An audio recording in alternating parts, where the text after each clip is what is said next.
Бях много щастлива, когато отново се свърза човек с мен, който няма никакъв проблем в партньорските си взаимоотношения. Наистина ме караше да се чувствам ужасно, безкрайно а, щастлива от това, че всъщност има и семейства, които нямат нарушаване на тяхните партньорски взаимоотношения. По-често съм свикнала да се свързват хора с мен, където имат проблем и искат ние да го решим.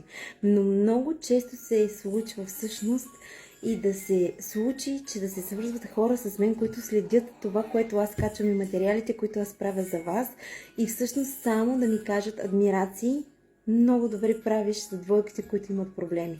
И това изпълва моето сърце с истинска любов, чиста, и наистина аз съм благодарна, че вие дори без проблеми четете, свързвате се, намирате начин да разберете какво всъщност е нужно в двойката, за да може все повече и повече да се надграждате и надраствате.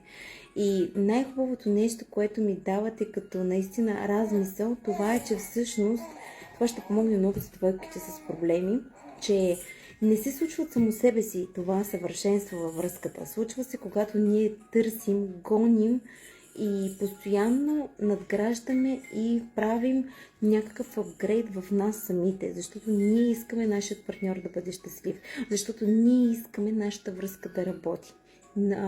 Егото и натът правят връзката да буксува.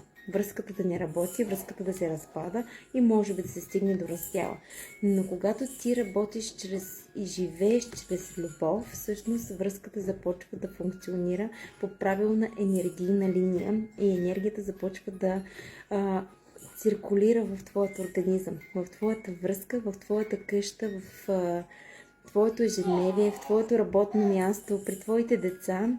И всъщност ти си човекът, който можеш да направиш тази енергия да бъде в най-зашеметяващата си вълна, да може да се движи бързо в твоят живот, да не пропуска никакви канали. И всъщност ти си човека, който можеш да направиш и да изградиш твоите взаимоотношения както си ги представяш.